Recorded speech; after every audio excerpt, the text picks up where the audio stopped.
વાપીના ખૂબ અગ્રગણ્ય આગેવાન સંસ્થાપક અને ખાસ મિત્ર બદરુદ્દીનભાઈ આગાણી જેઓ ખોજા સમાજમાંથી હતા, વારંવાર અહીંયા આવતા. એ એમના ધર્મવર્તી અને એમના દીકરાનો દીકરો અને પૌત્ર આ ત્રણ મૃત્યુ વાગીનામાં અને એની સાથે સાથે આપણા ગુજરાત રાજ્યના ચીફ મિનિસ્ટર સીએમ કહેવાય, મુખ્યમંત્રી કહેવાય, ભૂતપૂર્વ મુખ્યમંત્રી વિજયભાઈ રૂપાણી જેઓએ પોતાના આ રાજ્યના વિકાસમાં ખૂબ મોટું યોગદાન એ વિજયભાઈ પણ આપણે મૃત્યુ પામ્યા. અનેક યુવાનો મૃત્યુ પામ્યા. આપણે સૌ સાથે મળી અને ભગવાનની ધૂન કરીએ, ભગવાનના મંત્રનો લાભ કરીએ અને એ મંત્રમાંથી જે કંઈ પુણ્ય ગીતાજીના આધારે થતું હોય એ પુણ્ય આપણી વચ્ચેથી રહેલા આત્માઓને પ્રાપ્ત થાય અને એ આત્માઓ પરમાત્માના સ્થાનમાં, પરમાત્માના ચરણમાં શાશ્વત સુખ પામે અને જે પરિવારો ઉપર આ દુઃખ દુર્ઘટના આવે છે એને પણ ભગવાન ખૂબ સાંત્વના આપે, ખૂબ ધીરજ.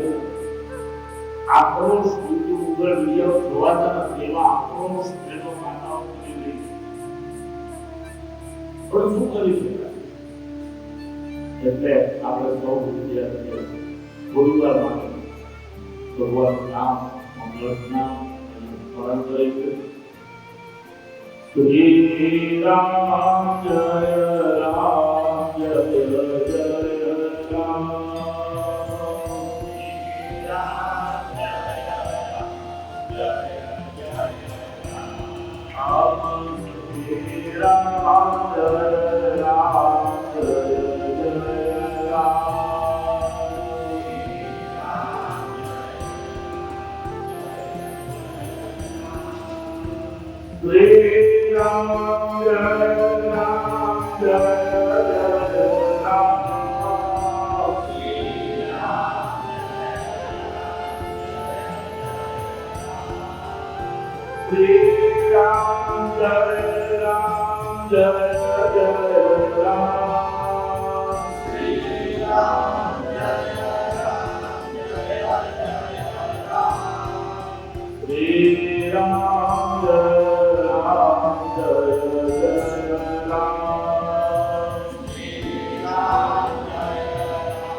Ram Jaya Ram Jaya Jaya Ram.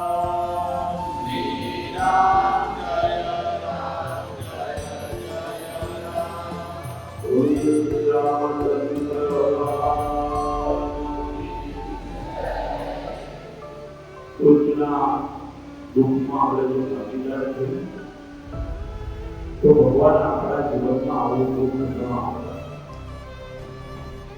શાસ્ત્રોમાં લખ્યું છે કે કોઈના આંખનું આંસુ જો તમે લૂછી શકો તો તમારે આંખમાંથી ખોટું આંસુ ન પડવા દેવું.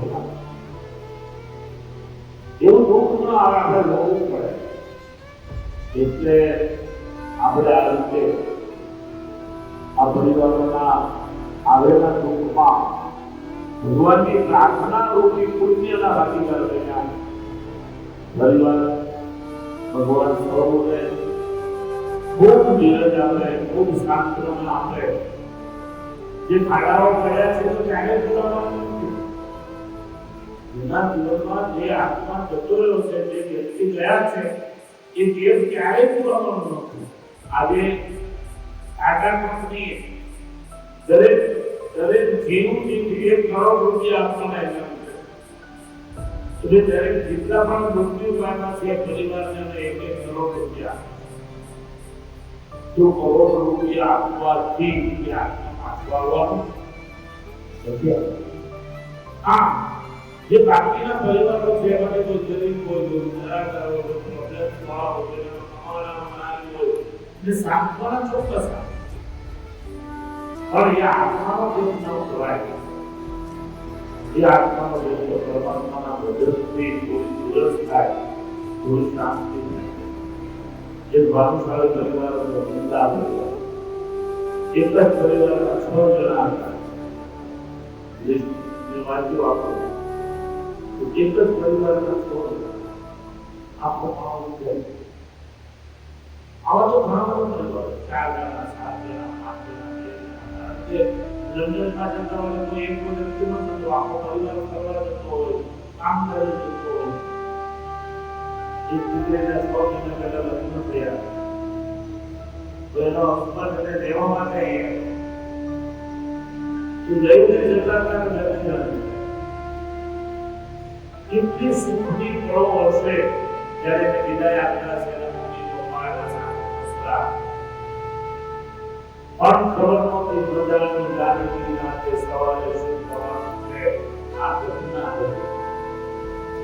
એટલે આપણે સ્વામિનારાયણ ગુરુના ભગવાન રામના નામનું સ્મરણ કર્યું છે. એનાથી થતું જે પુણ્ય એવી ભગવાન પ્રાર્થના કરું છું. અને આજે 7 તો બાકી બધા આપણા વિદ્યાર્થી મિત્રો, વિદ્યાર્થી કિરણ રાવલ જે સોશિયલ ગ્રુપ ચલાવે બાકીમાં, અને એને એવાને જોયું છે સાંજે સરદાર મસ્જિદ ચોક રેલવે સ્ટેશન વાળા ચોક ઉપર મૌન સભા રાખેલી છે.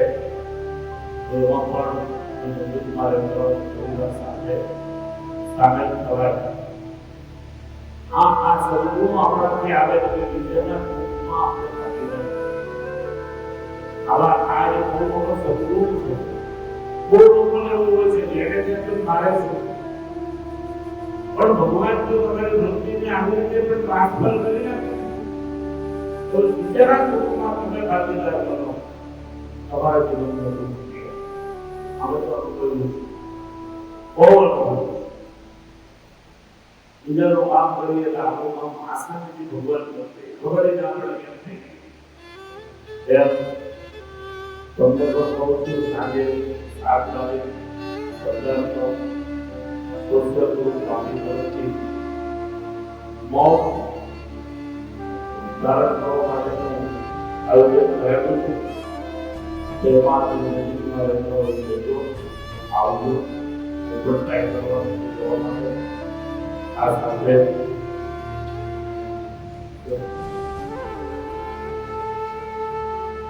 સ્વામિનારાયણ વિદ્યાવાળા પરિવાર, શિક્ષકો, આચાર્યશ્રીઓ, સ્ત્રીઓ અને વિદ્યાર્થીઓ આપણે શ્રદ્ધાંજલિ આપી ભગવાનને પ્રાર્થના કરીશું. એ માટે પોતપોતાની જગ્યાએ રહી અને મૌન ધારણ કરવાનું. મૌનમાં આપણે જે પરમાત્માને માનતા હોઈએ એને પ્રાર્થના કરવાની છે હે ભગવાન તું ઉપર બેઠા આત્માઓને સદગતિ આપજે અને એમના પરિવારને વિરુદ્ધ ભગવાનની તાકાત આપજે આવી પ્રાર્થના એક દિવસ માટે ઉભા થઈ ઔર ધારણ કરી હાથ જોડી હાથ જોડી ભગવાન